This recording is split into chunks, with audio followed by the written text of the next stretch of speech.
À l'issue des débats fructueux, les principales recommandations sont les suivantes. Prôner le patriotisme, l'intégrité et la loyauté et consolider la vision sur le long, moyen et court terme pour le développement du secteur agropastoral. Soutenir l'administration du secteur à travers le respect des fonctions régaliennes de l'action, planification, contrôle et promouvoir le transfert des fonctions de production et de transformation au secteur privé. Engager la création d'un comité de coordination intersectoriel composé de différents ministères liés au secteur agropastoral et d'un cadre de concertation État-PTF. Développer une stratégie de redevabilité et de responsabilité. Mettre en place une planification pluriannuelle prenant en compte toute la chaîne de valeur. Engager la réflexion pour la création de pôles de croissance agricole avec l'implication et l'intervention complémentaire des ministères selon leur mandat. Amener les sociétés minières à s'approprier et à appliquer la stratégie de responsabilité sociétale des entreprises pour contribuer au financement des projets agropastoraux dans leur zone d'intervention. Utiliser la contribution des fonds miniers pour financer la réalisation des infrastructures agropastorales dans le cadre du contenu local. Sensibiliser les communes à inscrire dans leur plan de développement local et plan annuel d'investissement la construction d'infrastructures agropastorales, marché à bétail, parc communautaire de bétail, aménagement pour la production maraîchère. Élargir l'appui de la bourse de sous-traitance aux PMI du secteur agropastoral. Actualiser le schéma directeur des pistes rurales dont la mise en œuvre permettra de faciliter le drainage des produits vers les marchés. Favoriser l'émergence des chaînes de valeur dans les villages riverains des corridors miniers.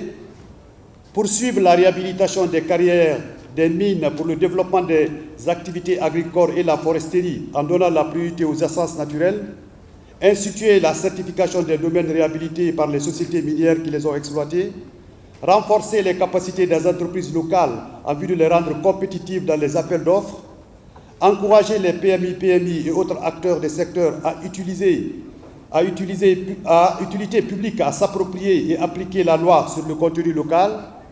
promouvoir la synergie d'action entre les départements concernés ou impliqués dans les questions agropastorales, organiser une table ronde des bailleurs de fonds pour le financement des activités identifiées sur la base de la feuille de route conçue à la suite des États généraux, réduire les pertes post-récolte en construisant des magasins de stockage, des aires de séchage et de battage, pérenniser les infrastructures par un entretien, un suivi régulier et une évaluation des activités réalisées par les entreprises, actualiser et mettre en œuvre le schéma directeur d'aménagement des espaces pastoraux et agricoles,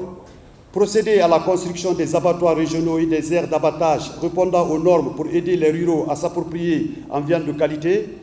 accompagner les opérateurs, groupements, associations de jeunes et femmes dans la production agricole et d'élevage, mettre en place un fonds revolving pour les éleveurs afin de garantir l'approvisionnement pérenne des intrants, réaliser la carte de fertilité des sols, réhabiliter et renforcer la capacité des centres de recherche comme Séredou, Barim, Bordeaux, CAE et les NAE, renforcer le système d'information entre l'État et les acteurs des différentes filières concernées, définir une vision à long terme pour l'accompagnement des opérateurs des filières et établir des relations de confiance entre les opérateurs et les autorités administratives, renforcer les capacités des jeunes dans l'entrepreneuriat agricole, lever les barrières pour l'accès aux fonciers pour la création de banques agricoles, prélever un pourcentage sur les taxes à l'importation des produits agricoles en vue de financer les activités agropastorales, favoriser la mise en place des assurances agricoles, poursuivre la subvention des intrants des filières agricoles et d'élevage pour diminuer la charge des producteurs et encourager la production locale, promouvoir l'installation et l'accompagnement des nouvelles fermes agricoles afin de réduire drastiquement l'importation de poulets de chair, faire adopter et vulgariser la loi foncière agricole, vulgariser la loi d'orientation agricole et code pastoral, le code de l'élevage et des produits animaux, s'assurer de la disponibilité des semences de qualité à mettre à la disposition des agriculteurs, procéder au renforcement de capacités des conseillers agricoles et à les rendre opérationnels, s'assurer de la bonne qualité des produits phytosanitaires mis à la disposition des paysans, encourager la mise en place des laboratoires de référence. Excellences, Monsieur le Premier ministre, Mesdames et Messieurs les participants, ces recommandations non exhaustives offrent une vue d'ensemble de la volonté commune des acteurs du monde rural et autres parties prenantes à bâtir une feuille de route qui permettra de faire du secteur agropastoral le levier du développement socio-économique de notre pays.